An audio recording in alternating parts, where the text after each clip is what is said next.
निकल गई, अब तो है ही नहीं। आरांत अवस्था की बात विराट ऐसा ही तो पतंजलि योग दर्शन में जो अभ्यास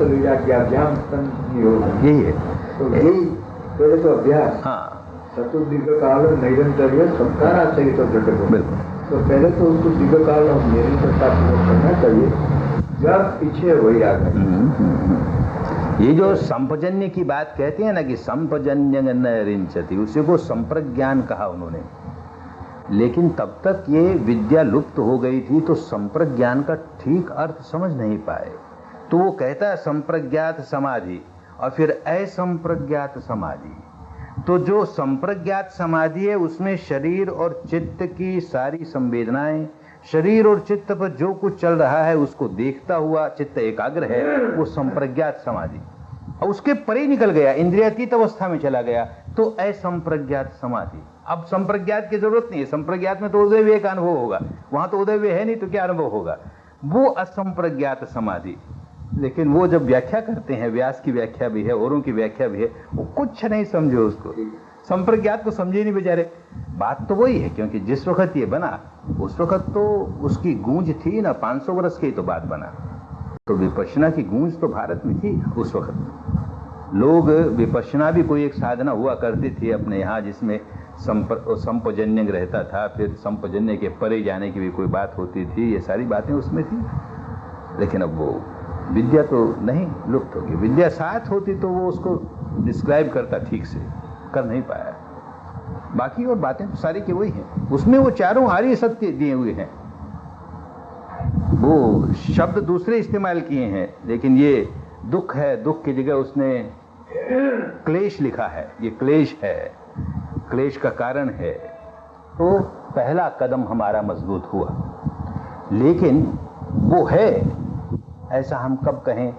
हमको दुख आया और हम उसको साक्षी भाव से देख रहे हैं तो दुख है, जब वो उसको होता है तब वो आर्य सत्य होता है। अच्छा। और उसमें भी ये जो पीड़ा आ रही है उसको हमने साक्षी भाव से देख लिया, तभी भी आर्य सत्य नहीं हुआ। जो बड़ी सुखद संवेदना आ रही है और उसको हम देख के कहते हैं अरे ये भी दुख है, क्योंकि अनित्य है ना, उत्पाद व्यय हो रहा है, ये दुख का ही तो क्षेत्र ना, इसमें हम सुख कैसे मान लें? धोखा है ना इसमें, दुख सुख का धोखा है तो दुख ये, तब आर्य सत्य पक्का हुआ। वो माने ये ऊपरी ऊपरी दुख को ही दुख मान करके, वो तो सभी सारी दुनिया भोगती है उसको, तो उसको भोगने से तो वो कोई मुक्त नहीं हो जाते, अनंत नहीं हो जाते। तो पहली बात तो ये कि जो दुनियादारी का मोटा मोटा दुख है, शरीर का मानस का, बस लिख रही, शरीर का मानस का, पहला कदम तो उसको साक्षी भाव से देखना सीखिए। देखिए है ना, है बस है, अच्छा भी नहीं बुरा भी नहीं, उसको दूर करने की भी कोशिश नहीं, तटस्थ भाव से उस दुख को देखते हैं। तो तटस्थ भाव से देखते देखते उसमें उत्पाद व्यय समझ में आने लगता है। अरे दुख है तो भी अनंत थोड़ा ही है भाई, देख उत्पाद व्यय हो रहा है ना, तो उसको देखना आ गया। वो देखते देखते पीड़ा तो खत्म हुई, सुखद संवेदना आने लगी। उसको भी देखता है कि ये सुख नहीं है भाई, इसको सुख मत मान लेना, ये भी तो अनित्य ही है ना, और जो अनित्य है वो हमारे सुख का कारण कैसे हो सकते हो, तो दुख ही है ना, तो ये भी दुख है। यो करते करते करते अभी रास्ते में कार में बात हो रही थी, एकदम बेकार निकलते निकलते एकदम शांत अवस्था आती है भीतर, प्रशब्दी आती है, जैसे कोई बिल्कुल आवाज नहीं है, जैसे सन्नाटा हो गया भीतर, तो लगता है यहां तो अब उत्पाद भी नहीं हो रहा। हम ऐसी शांति में चले गए, ध्यान करते करते ऐसी अवस्था आती है, एकदम शांति में चले गए, तब एक भ्रांति पैदा होती है कि अब के हमको मिल गया, ये नित्य शाश्वत ध्रुव मिल गया। देखो यहाँ तो उत्पाद व्यय भी नहीं होता और हमको ये मुक्त अवस्था प्राप्त हो गई। तो उसको कहा कि ये मोह अवस्था है, माने वो भी अनित्य है, लेकिन वो उसमें नित्य का आभास होने लगा। अभी इंद्रिय जगत का ही है, वो दुखद इंद्रिय जगत का है, वो दुख है, इसको जान लेना साधारण बात है, सामान्य बात है, नया से नया सीखने वाला भी सीख लेगा। सुखद है वो भी दुख है, इसको जान लेना और कठिन काम है, क्योंकि उसमें तो उलझ ही जाएगा। जब धारा प्रवाह मिलने लगा और बड़ा आनंद आने लगा तो कहेगा बस बहुत अच्छा मिल गया, हम इसीलिए तो कर रहे थे साधना, हमको तो आनंद मिल गया। उसको दुख के रूप में देखने लगे तो और आगे बढ़ा। और जो बिल्कुल शांति भीतर आती है, प्रशब्दी आती है कि अरे अब तो क्या इसको कहें, अब तो अंतिम अवस्था है, और क्या है, नित्य आ गया, और क्या। उसको जिस दिन दुख मानने लगा कि अरे ये भी अनित्य है, इसलिए ये भी दुख है भाई, अभी इंद्रियातीत अवस्था नहीं आई हमको, तब पहले सत्य का, आर्य सत्य का पूरा साक्षात्कार हुआ। इतने नहीं हुआ, अभी पहला कदम है केवल। ऐसे ही तृष्णा है, तो तृष्णा है ऐसा बुद्धि से मान करके तो पहला कदम हुआ कि भाई आखिर तृष्णा होगी, इसी की वजह से ये सारा प्रपंच चलता है, हम संस्कार बनाते हैं, वो संस्कार आगे बढ़ते हैं, होता है, ये सब तो उसी का तो का उसका साक्षात्कार है। देख रहे हैं कि देखिए दुख जब आया, हमको पीड़ा वाला दुख आया, तो हम हजार समझते रहे बुद्धि से, हमको प्रतिक्रिया नहीं करनी चाहिए, अनित्य। फिर भी देखो हमने प्रतिक्रिया की ही, अरे ये जल्दी निकल जाए, ये जल्दी निकल जाए, ये पीड़ा हमारी नहीं निकली। काम करने वाला आरंभ में तो यही करता है, तो देखता है कि देख हमको सुख के प्रति तृष्णा है, दुख को दूर करने की तृष्णा है, सुख को प्राप्त करने की तृष्णा है। अरे ये कारण है, तो कारण का दर्शन करना शुरू किया। केवल बुद्धि की बात नहीं, बात तो आरंभ बुद्धि से होगी, आरंभ श्रुत से होगी। पहले बात सुन ली किसी से, फिर बुद्धि से समझी, तो वहां गाड़ी नहीं अटकानी, फिर उसको देखता है, फिर समझता है, फिर बुद्धि से समझता है कि जो बात कारणों से होती है उसका निवारण हो सकता है, जिसका कोई कारण ही नहीं है, अकस्मात होती है, उसको हम दूर कैसे करेंगे, या किसी के कृपा से या कोप से होता है, उसको हम दूर कैसे करेंगे। उसकी कृपा होगी तो होगा, नहीं होगा तो नहीं होगा, कोप होगा तो होगा, हम क्या करेंगे उसमें, हमारा उसमें पुरुषार्थ क्या काम आएगा। लेकिन यहां तो साफ मालूम हो गया कि अरे भाई ये तो इन इन कारणों से ये होता है, राग पैदा करें, द्वेष पैदा करें, तृष्णा पैदा करें तो दुख आता है। अरे तो रास्ता मिल गया ना, राग और द्वेष को अगर किसी प्रकार हमने बंद कर दिया तो निरोध हो जाएगा। तो ये बुद्धि के स्तर पर बात समझ में आ गई। अभी निरोध का दर्शन नहीं हुआ, लेकिन ये बात समझ में आ गई। बात समझ में आ गई तो चौथा कदम उठाना शुरू कर दिया कि निरोध गामिनी प्रतिपदा पर चलो भाई, शील का पालन करो, समाधि का अभ्यास करो, पुष्ट करो, और प्रज्ञा में पकते चले जाओ। अपने आप सारे पुराने निकलते चले जाएंगे, नए बंद होते चले जाएंगे, तो तृष्णा समाप्त होने की अवस्था प्राप्त हो जाएगी। तो उस रास्ते पर चलने लगा, तो उसका भी साक्षात्कार किया ना, और रास्ते का चलते हुए साक्षात्कार कर रहा है। देख मैं शील पालन कर रहा हूं ना, ऐसी परिस्थिति आई तो भी मैंने शील नहीं भंग किया ना, मुझको कोई प्रलोभन मिला तो भी देख मैंने झूठ नहीं कहा ना, मुझको ऐसी परिस्थिति आई कि यहाँ तो मेरा शील भंग हो जाता, लेकिन नहीं किया ना। तो ऐसे देखता है वो अपने जीवन में शील मैं कैसे पालन कर रहा हूं, हर लुभाने वाली परिस्थिति के भी गुलाम न हो करके उसको मैं बचाता हूं अपने आप को। यूं शील को देखता है, ऐसे ही अपनी समाधि को देखता है। देख मन भागता है, फिर सांस पे ले आता हूं, भागता है, फिर सांस पे ले आता हूं, तो समाधि का अभ्यास हो रहा है, मैं इस पर चल रहा हूं कदम कदम। ऐसे ही प्रज्ञा का देखता है, देखिए विकार उठा और ये संवेदना उठी, मैंने उसे देखा और समाप्त हो गई, तो ये प्रज्ञा का देख रहा है। तो शील समाधि प्रज्ञा अष्टांगिक मार्ग को केवल बुद्धि के स्तर पर नहीं समझ के रह गया, उसका साक्षात्कार कर रहा है।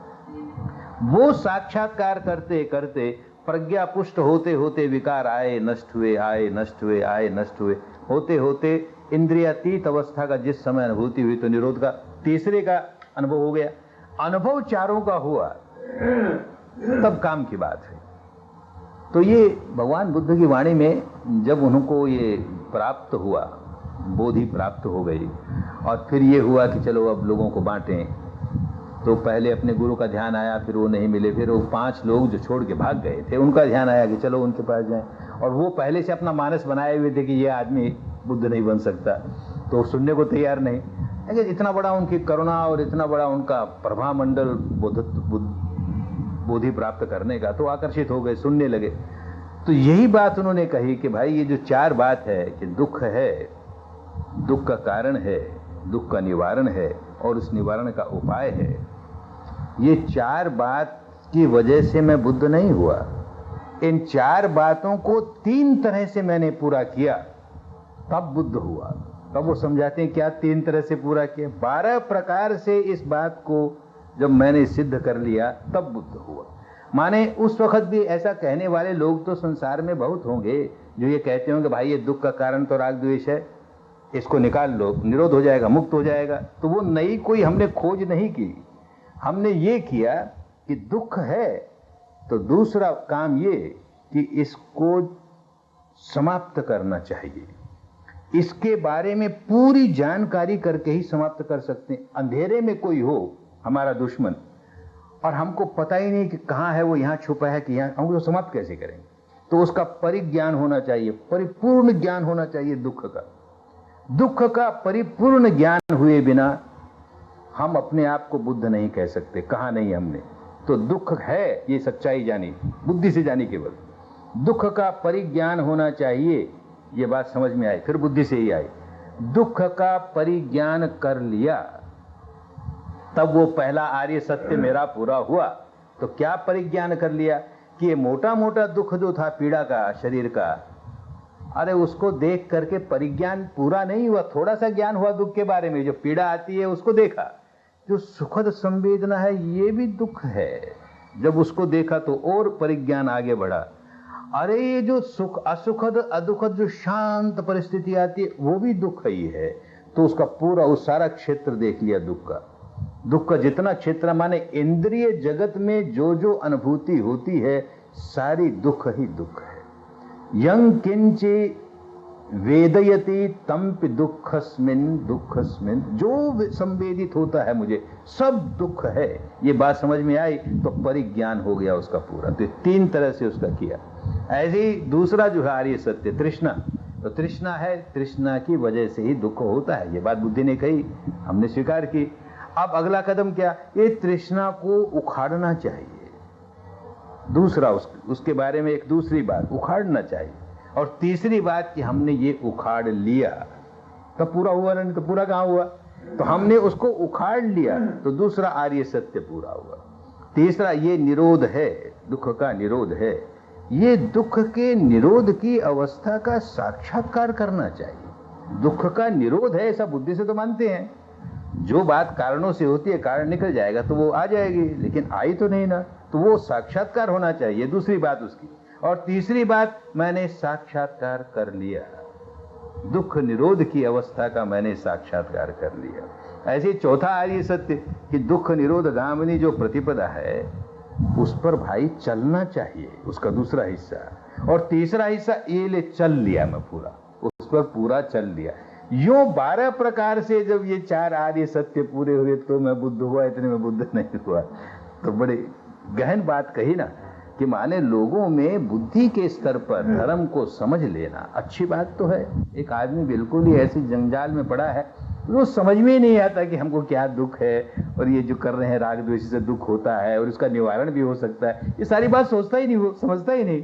तो उससे तो बहुत ऊंची बात है कि बुद्धि से समझ तो गया, केवल बुद्धि से समझ के रह गया तो मुक्त कैसे हुआ? अब उस सबको पूरा करना, चारों को जिसने पूरा कर लिया वो मुक्त हुआ। तो इस भाव में उन्होंने कहा होगा किसी सहायक आचार्य ने कि जब तक उसका साक्षात्कार नहीं हो जावे तब तक पूरा नहीं होता। तो मेरे प्रश्न से भाई इसका साक्षात्कार क्या है? यही है साक्षात्कार। दुख का कारण तृष्णा है, दुख का निरोध हो सकता है, तो उसका उपाय है ना। उन चारों का एक एक का अपने आप को अनुभव में से उतारना है। एक एक अनुभव में से उतरा तो अपना कल्याण, नहीं तो कल्याण नहीं हुआ ना। तो एक अनुभव से उतारते हैं, साथ आया उठा चला गया, वो धम्मानुपश्यना हो गई। चित्तानुपश्यना में केवल इतना ही देखेंगे इस समय मेरे चित्त की अवस्था क्या है। अरे ये राग आया कि द्वेष आया, देख कितना व्याकुल हो गया। अरे ये चला गया, देख शांत हो गया। तो माने चित्त की अवस्था कैसी है उतना भरी, उससे ज्यादा नहीं। उसमें धम्मानुपश्यना में उसके डिटेल में उतर जाएंगे। इंडिया की व्यवस्था के लिए गुरु की आवश्यकता ऐसा है कि मार्ग के लिए गुरु की आवश्यकता होती है।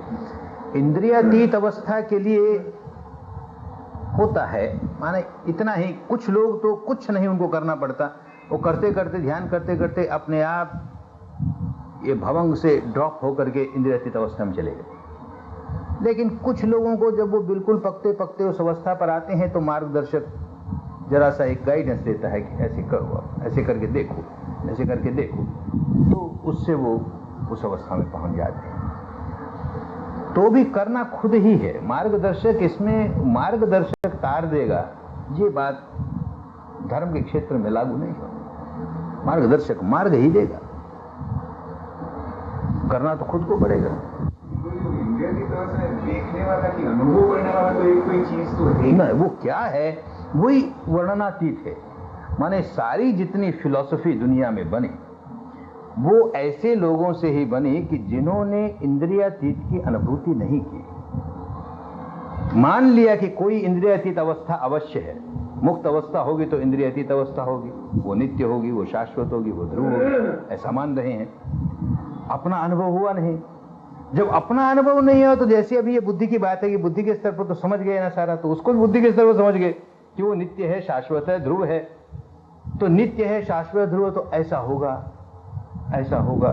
एक फिलोसफी वाले ने बना लिया ऐसा होगा, दूसरे ने बना लिया ऐसा होगा। जितनी फिलोसफियां निकली भारत में या भारत के बाहर, वो सारी उस इंद्रियातीत की कल्पना लेकर के बनी। जिसको सचमुच अनुभव हो गया वो गूंगा हो गया। क्या बोले, हम क्या बताएं, क्या है, बता ही नहीं सकता ना। 3 डायमेंशन में रहने वाला आदमी 4th डायमेंशन का एक्सपीरियंस हो जाएगा, लोगों को कैसे समझाएगा कि 4th डायमेंशन कैसी होती। समझाने लगा तो इसका मतलब उसको एक्सपीरियंस नहीं हुआ।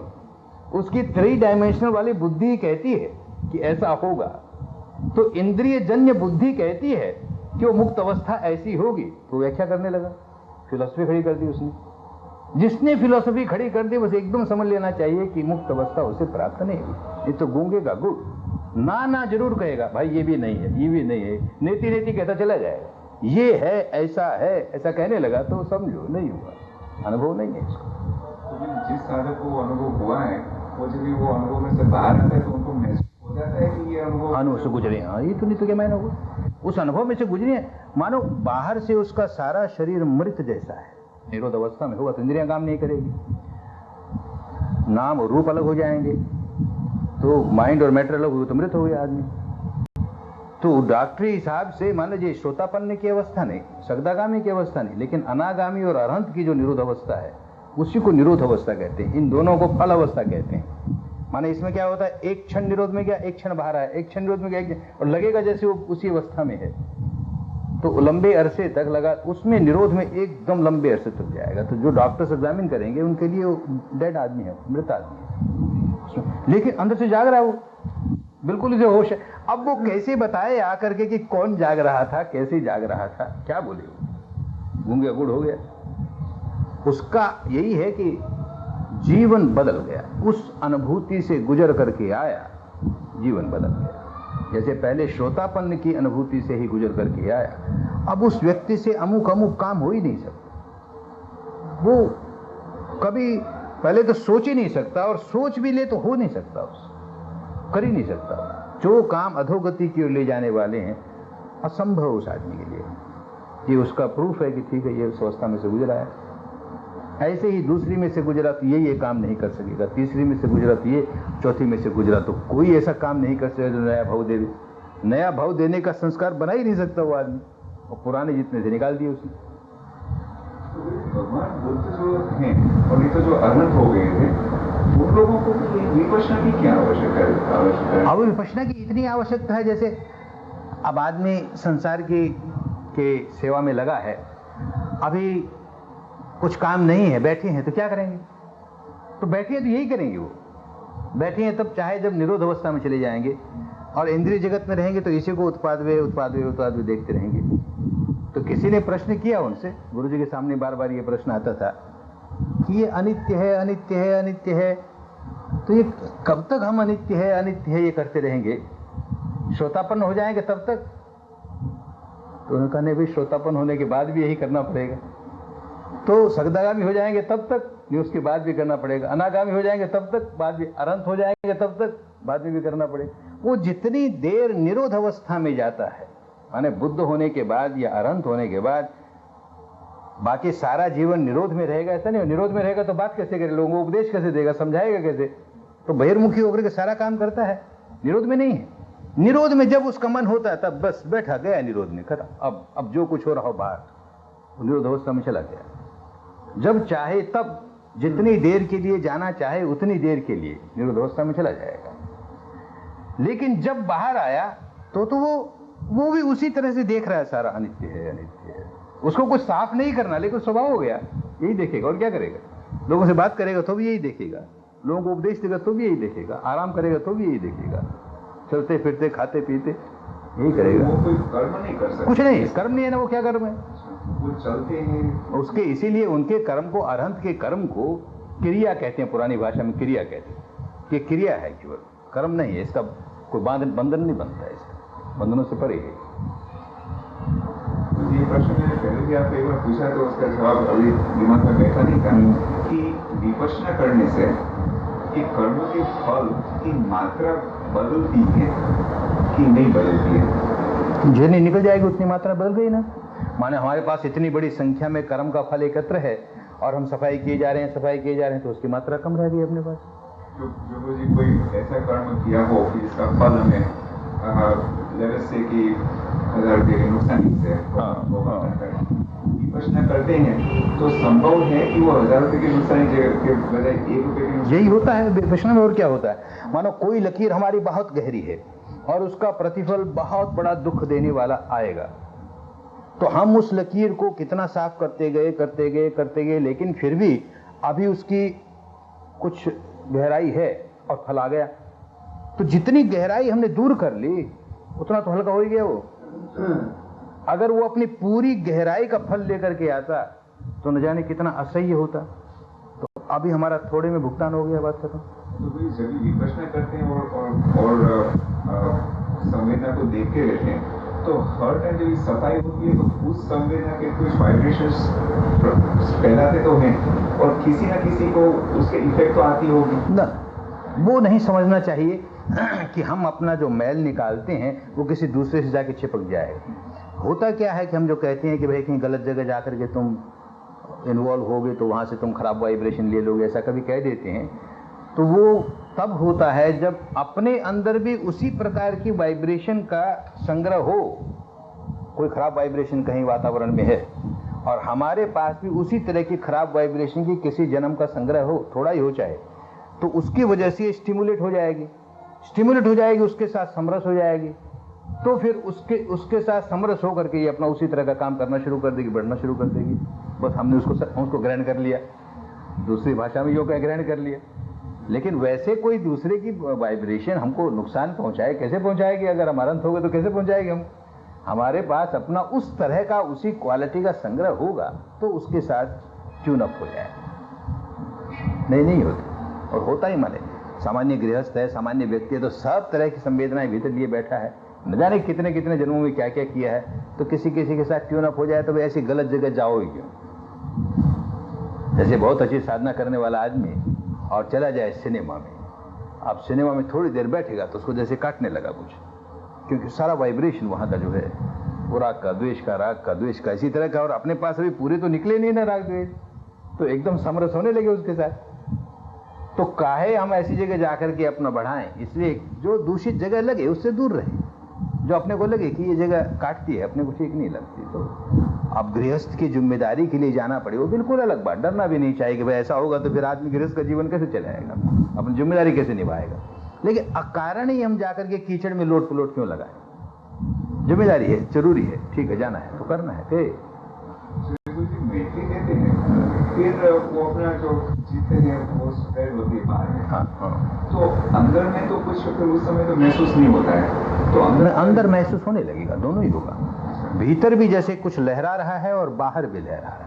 अपना सारे शरीर में पुलक रोमांच हो रहा है और बाहर भी वो फैल रहा है वातावरण, ऐसा होने लगेगा। और ऐसा होने से ही ज्यादा बलवान होगी मैत्री, क्योंकि बेस के साथ मैत्री होनी चाहिए। बेस छोड़ देने और मैत्री हो रही है तो उतनी स्ट्रेंथ उसमें नहीं होगी, तो अपने बेस के साथ। भगवान बुद्ध को भी वैसे कष्ट क्यों सहन करना पड़ा? वही कि भगवान बुद्ध हो चाहे कोई भी अरहंत हो, ऐसा संस्कार जब कि बुद्ध बने या अरहंत बने तो ऐसे संस्कार जो कि नया भव देंगे वो सारे धुल गए। विसंखार गतं चित्तम जो कहते हैं उसका मतलब भव संस्कार सारे समाप्त हो गए। रह गया तो उसी वक्त मृत्यु हो जाएगी।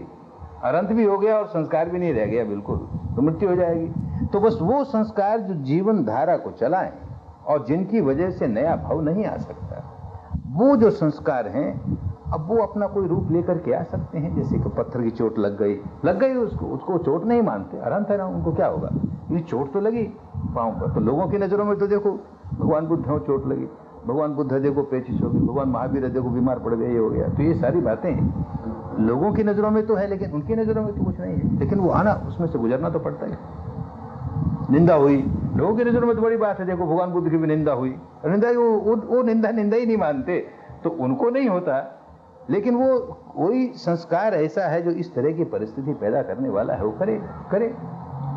भव नहीं, भव का संस्कार नहीं, न तो नया बन सकता है और न कोई पुराना भव का संस्कार कायम रह सकता है। अगर वो कायम है तो भी मुक्त नहीं। तो मुझे ये आयुष्य कर्म है, तब तक ये धारा चलती है। हाँ, कितना आयुष्य का जो है उतनी देर तक ये धारा चलेगी। और उसमें कोई कर्म ऐसे हैं, जैसे किसी जीवन में किसी व्यक्ति ने अपनी माता की हत्या कर दी हो, पिता की हत्या कर दी हो, अपने धर्म गुरु की हत्या कर दी हो, जहाँ मुक्ति का धर्म लोगों को सिखाया जा रहा है उसमें कोई अड़वाल पैदा कर दी हो, इस तरह के कुछ 5-7 बड़े जघन्य कर्म माने जाते हैं, बड़े नीचे कर्म। उस तरह का कर्म किया हुआ और फिर धोते और अनेक जन्मों से अपना उसका कष्ट भी सहते और वो मुक्त हो गया, अनंत हो गया, तो भी उसकी एक लकीर ऐसी रहेगी कि मृत्यु के पहले किसी न किसी प्रकार का थोड़ा तो कष्ट, जैसे फूल की छड़ी मार के जाए वो कुछ न कुछ करके जाएगी अपना, उसको नहीं लगेगा, उसको केयर नहीं करेगा वो, लेकिन उसमें से गुजरना पड़ेगा। कर्म का सिद्धांत बड़ा साइंटिफिक है, बहुत साइंटिफिक है। जैसे उसको सारा जितना समझ में आए, आगे जाकर के कौन जाने, ये दुनिया में साइंस जैसे आगे बढ़ रहा है, इन सारी वाइब्रेशंस को मापना शुरू कर दे, इन सबको रिकॉर्ड करना शुरू कर दे, कंप्यूटराइज करना शुरू कर दे, तो कौन जाने को समझ में आए उनके। बहुत सूक्ष्म बात है ये कि कैसे हमारे कर्मों की सेंसेशन बनती है और कैसे इन सेंसेशनों से ही वो कर्म संस्कार बढ़ता है, कैसे इन सेंसेशनों से ही वो घटता है, खत्म होता है। ये अपने आप में एक बड़ा साइंस है, कोई चमत्कार की बात नहीं है। लॉ ऑफ नेचर है, नहीं जानते लोग इसलिए उसका उपयोग नहीं कर पाते, वो अलग बात है। बापू जी, रास्ते में जब हम आते थे गुरु जी को लेने के समय, तो बात हो रही थी कि ऐसी चीज जैसा है कि 100 रुपया हमने किसी का चुराया, तो चोरी करने वाले को भी नुकसान है, जिसकी चोरी होती है उसने अगर क्षमता नहीं होती तो उसका भी नुकसान होता है। दोनों अपने अपने कर्म के जिम्मेदार है ना। जिसके घर चोरी हुई, चोरी होते ही वो रोने लगा, तो वो जो रोने का संस्कार बनाएगा उसको तो भुगतना ही पड़ेगा। लोग तो कहेंगे अरे बेचारे इसका तो 1 रुपया चोरी हुआ, और आप कहते हैं इसको दंड भी मिलेगा, तो ये कैसी बात। दंड तो चित्त के कर्म की वजह से मिल रहा है, और वही मुस्कुराए कि भाई हो गई तो हो गई, अब क्या करें, उसको मालूम करने की कोशिश करेंगे, अपना रुपया चला गया उसको लाने की कोशिश करेंगे। वो रोने की क्या बात है इसमें, करते हैं, नहीं हुआ तो नहीं हुआ, तो उसको नहीं भुगतना पड़ेगा। और वो हाय रे मेरा तो रुपया चला गया रे, अब मेरा क्या होगा रे, तो वो जितनी देर ऐसा संस्कार बनाएगा उसको तो उसका भुगतना ही पड़ेगा। तो चोरी करने वाला भुगतता, ऐसा ही नहीं है, चोरी जिसकी हुई है वो भी भुगतता। बड़ा डेलिकेट है कर्म का सिद्धांत, बड़ा डेलिकेट है। सारा ब्रह्मांड में सब कुछ अरेंजमेंट होगा, कर्म की वजह से सारा का सारा बंधा हुआ है। हो सकता है कि चोरी हुई मेरी, तो ब्रह्म बचन का ये ऐसा ही है, भगवान बुद्ध ने ऐसा देख ही लिया है कि और एक बिना ब्रह्मांड में ऐसे होने वाली है। हाँ, बस ऐसा मान के रह गया तो बस कुछ नहीं, तो उसको नहीं, और वो रोने लगा उसको लेकर के, तो वो रोने का तो परिणाम उसको भुगतना ही पड़ेगा। हाँ, अभी रो रहा है तो अभी भोग रहा है, जितनी देर रो रहा है उतने दंड मिल रहा है ना उसको, रो रहा है दंड मिल रहा है उसको, और फिर आगे भी दंड ही आने वाला उसके लिए कि रोने का जो संस्कार बनाया और ज्यादा रोना लेकर आएगा, इस जन्म में आएगा, भविष्य में आएगा, कभी न कभी आएगा, बीज वसी पूरा है। तो ये सारा बंधा बंधाया नियम इतना है। सब चीज निर्माण को नहीं हुई है, हर चीज को बदल तो सकते हैं ना। वही आदमी बहुत दुखियारा है, उसके घर चोरी हो गई, उसका बहुत बड़ा अनर्थ हो गया, कुछ हो गया, बहुत दुखियारा है, और यह का एक धर्म समझ में आ गया, और लग गया धर्म के काम, साधना करने के, सारा धो देगा, बदल दिया ना। तो ऐसा भी नहीं मान के चलना चाहिए कि ये तो हमारे भाग्य में ऐसा लिखा है तो ऐसा ही होगा, तो भाग्यवादी हो गए। मनुष्य को पुरुषार्थ अपना समझना चाहिए कि हमारे पूर्व कर्मों की वजह से हमारे जीवन की धारा ये दुख की ओर जा रही है, हमारे कोई पूर्व कर्म ऐसा जा रही है। लेकिन आज के कर्म का तो मैं मालिक हूं, तो अपनी विपश्यना द्वारा आज के क्षण का मालिक बन करके सारी धारा को मोड़ दूंगा। मोड़ी जा सकती है, मोड़ देता है तो गया। तो सेट इस माने में है कि सारा का सारा कर्म का जहां जहां जो जो बीज पड़ा हुआ है वो अपना उसी ढंग से फल ला रहा है। आज आए, 10 वर्ष बाद आए, 10 जीवन बाद आए, लेकिन वो अपना काम कर रहा है, वो धारा अपना काम कर रही है, बीज अपना काम कर रहा है। बस ये इतना बड़े। कल शाम को जो हम लोगों ने नक्की किया, वो गुरु जी से बात हुई हमारी कि वेदना जो अंदर में थी वैसा जो अंदर में भीतर में वेदना होती है उसको बाहर की घटना से क्या रिलेशनशिप है। तो ऐसी वेदना की आपको जरूरत हो तो वैसी वो घटना होनी जरूरी है। यही बात है, माने हमको अपने किसी पूर्व कर्म की वजह से कोई बहुत भयंकर पीड़ा की वेदना आने वाली है, बीज हमारा ऐसा है वो आने वाली है। वो उतनी भयंकर पीड़ा हमको कैसे आए कि कोई ऐसी घटना घटे जो एकदम हमको भीतर से बींद देवे। तो उसने एक उदाहरण दिया कि एक माँ बारंडे में खड़ी है अपने छोटे बच्चे को हाथ में लिए हुए, अचानक उसके हाथ से बच्चा छूट गया और नीचे गिरा और मर गया। कितनी बड़ी पीड़ा होगी उस माँ को।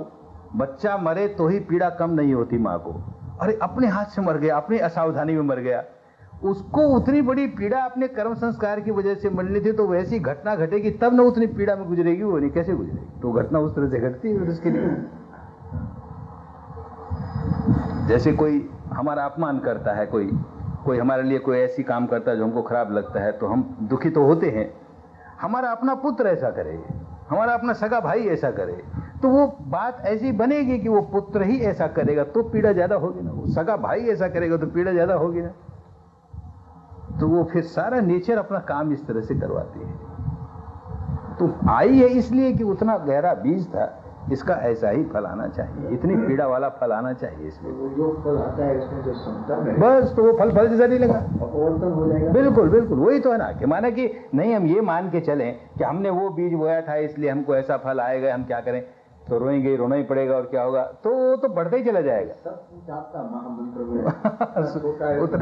उतरे में सब आ गया कि जो आए बाबा, चाहे जितना गहरा कर्म किया हुआ वो हमारा खराब और उसका चाहे जितना गहरा फल आए, हम तो उसको साक्षी भाव से देखेंगे, तो अपना तो सुधर गया जो होना होता है। ये सारा शास्त्र, सारा किसने इसमें समा गया, इसी में समा गया, एक ही बात में समा गया, एक के साधे सब सदे। चाबी जो इसलिए सिर्फ वेदना की चाबी, वेदना की क्यों, वेदना की इसलिए चाबी है, लोग वेदना को भूल गए, उसको समझ नहीं। इस संपजन्य की बात अभी करें ना, संप्रज्ञात समाधि और असंप्रज्ञात समाधि, तो कहने को तो कह दिया संप्रज्ञात समाधि, लेकिन सारी परंपरा उनकी जो है वो भूल गए कि सेंसेशन को संप्रज्ञात कहते थे भारत में। संपजन्यम का मतलब यही कि शरीर पर जो संवेदना हो रही है उसका उत्पाद होता है, स्थिति होती है, लय होता है, उत्पाद होता है, स्थिति होती है। ये देख रहा है तो अनित्य देख रहा है, तो उसका कटता चला जाएगा सारा। तो वो तो भूल गए, नाम केवल रह गया संप्रज्ञात समाधि। और असंप्रज्ञात वो होती थी कि इसको देखते देखते देखते जब निर्वाणिक अवस्था में गए तब संप्रज्ञान क्या, वो तो उत्पाद में दिखेगा ही नहीं, क्या देखेगा। तो असंप्रज्ञात समाधि, वो समाधि जिसमें ये उदय व्यय दिखना बंद हो गया। तो जब तक उदय व्यय देख करके चित्त को एकाग्र कर रहा था वो संप्रज्ञात समाधि। उदय व्यय के परे जाकर के जहां उदय व्यय है नहीं वहां एकाग्र हुआ तो असंप्रज्ञात समाधि निर्वाणिक अवस्था प्राप्त हो गई उसे। वो अर्थ सारे खत्म हो गए ना, क्योंकि वेदना का बहुत बड़ा पार्ट रहा भारत की साधना में, और ये वेदना लोग भूलते चले गए, इसको इम्पोर्टेंस देना बंद गए। अवस्था समाधि अवस्था में भी आती है और वो प्रज्ञा अवस्था में भी आती है। प्रज्ञा अवस्था में आए, केवल समाधि में नहीं आए। केवल समाधि तो किसी प्रकार भी हो सकती है, प्रज्ञा तो नितांत आवश्यक यहाँ हो गई। प्रज्ञा अवस्था में भी समाधि के बल से एकाग्र होते होते होते होते और फिर वो श्रोतापन की अवस्था आएगी, एकाग्रता तो आएगी, आनी पड़ेगी। उस रास्ते पर ये सब चल सकता है। एकाग्रता नहीं आई, बीच में कोई विचार आया, उसको भी देख लिया, उस विचार की वजह से संवेदना क्या आई उसको भी देख लिया, व्याकुल नहीं हुए, देखते जा रहे हैं, देखते जा रहे हैं, देखते जा रहे हैं, और डुबकी लगने की टाइम आएगी तब सब अपने आप बंद हो जाएगा, विचार उचार सारा एकाग्र हो जाएगा। संकल्प हो, हाँ, वो जो अवस्था में आएगा तो उनको असम्यक संकल्प होगा नहीं, उस समय नहीं होगा। माने हम अपनी ओर से प्रयत्न ये करेंगे कि भाई जो ये गलत संकल्प हमारे मन में उठते हैं, ये तो हमारे कर्म संस्कारों को और बांधने वाले हैं, तो हम उसके प्रति सजग रहेंगे और कुछ नहीं, कि देखिए गलत संकल्प उठाना तो बढ़ने नहीं पाएगा, वो शांत होता चला जाएगा। फिर जो अच्छा संकल्प आया तो अपने आप वो कायम रहेगा, लेकिन जो बुरा संकल्प है वो खत्म होते चले जाएगा। फिर आगे स्टेज आएगी सम्यक संकल्प भी बंद, संकल्प बंद ही बिल्कुल, तब फिर और आगे की स्टेज आएगी। पर पहले बुराई से छुटकारा लो, फिर भलाई से छुटकारा अपने आप हो जाएगा। तो उसकी बात रास्ते में समझा रहे थे कि ये पुण्य के संस्कार कैसे समाप्त होते हैं, पाप के संस्कार तो हमारी इन संवेदनाओं को देखते देखते समाप्त होते हैं, फिर पुण्य के कैसे होते हैं और पुण्य के क्यों होते हैं, कैसे होता है। तो भगवान ने उदाहरण देकर के बताया कि एक आदमी को नदी पार करनी है तो एक बेड़ा बनाता है या नाव बनाता है, उस नाव के सहारे सारी नदी पार कर लेता है वो। तो हमारे जितने पुण्य के संस्कार हैं उनके सहारे हम पाप की नदी को पार कर लेते हैं, उनका बल मिलता है हमको, क्योंकि पुराना पुण्य होगा, पारमी होगी तो ही साधना कर पाएगा, नहीं कर ही नहीं पाएगा, तो उसका सहारा मिला हमें। लेकिन नदी पार कर ली तब उस नौका को सिर पे उठा के नहीं चलता आगे, उसको छोड़ देता है, पार कर ली ना तो पुण्य का अपने आप छूट जाता है, उसके आगे पहुंच आगे छूटा, तो वो तो तत्क्षण छूट जाएगा, उसके लिए कोई बहुत प्रयत्न नहीं करना पड़ेगा। अनंत अवस्था में आया तो सब छूट जाएगा। ये भगवान बुद्ध ने जो जातक के दृष्टांत बात किया है, तो जातक कथा कहते हैं उसको? नहीं, सभी में है। ये जितने भी सुत्त पिटक है, जो मानो अंगुत्तर निकाय है, ये संयुक्त निकाय है, मध्यम निकाय है, उनके सारे प्रवचनों में कहीं ना कहीं कोई उदाहरण ये वो ऐसा देते ही आए, वो उनका स्वभाव था। धारण करके अलग नहीं कोई पुस्तक है ना, सभी में है। तो जातक कथा क्या है? जातक कथा में जहां जहां उन्होंने अपने पूर्व जन्म की बात बताई, जैसे कोई घटना घटी, इस आदमी ने ऐसा किया, वो किया, ये हो गया, तो कहेंगे अरे ये इस तरह अपने पूर्व जन्म में भी ऐसा ही था, ऐसा करता था, तो उसकी बात कहेंगे तो उसके साथ अपनी बात भी, जब मैं ऐसा था, अमुक जन्म में मैं जन्मा, उस वक्त ये ऐसा हो के जन्मा, उसने ऐसा किया, उस वक्त भी मैंने इसको उपदेश देकर के ठीक रास्ते लाने की कोशिश की। माने इस तरह से कोई ना कोई घटना, आज की कोई घटना घटी, उसके सहारे पूर्व की घटना समझाएंगे, पूर्व जन्म की कोई घटना समझाएंगे, इसको जातक कथा। अर्थ कथा, उसका अर्थ है जैसे अपने यहाँ भाष्य होता है, अर्थ कथा भगवान बुद्ध की नहीं बनाई हुई, भगवान बुद्ध की जो वाणी है उस पर लोगों ने अपने अर्थ किए, टीकाएं की, तो उसको अर्थ कथा को पाली में अट्ठ कथा कहते हैं। वो आठ नहीं है, अर्थ का अट्ठ हुआ, आठ का अर्थ नहीं, अष्ट का अर्थ नहीं हुआ, अर्थ का, लेकिन अर्थ कथा, तो उसके अर्थ किस तरह से लिए, तो आचार्यों ने सब उसका अर्थ किया, आचार्य ने उसका अर्थ किया। उसमें अर्थ करने में उन्होंने भगवान के जीवन की अनेक घटनाएं जो कि लोगों में प्रचलित थी, जो कि भगवान की वाणी में नहीं आई, वो उन्होंने उसमें जोड़ी। देखो ये घटना घटी थी, तब भगवान ने ये, मान लो एक भगवान ने कोई एक गाथा कही, तो जैसे मंगलसूत्र की सब पाप ये फुट्ट सलोक धम में ही कहा, तो क्यों कहा, अमुक घटना ऐसे घटी थी, ऐसे, तो भगवान ने मंगलसूत्र का उपदेश दिया, उसमें ये आया, ऐसे उसके एक सारी पृष्ठभूमि समझा करके और फिर उसका अर्थ करेंगे। ये अर्थ कथा में ये सारा कुछ है। विपश्यना जो शब्द है वो भगवान बुद्ध ने इमीडिएटली इस्तेमाल किया था कि विपश्यना किया, विदर्शना किया,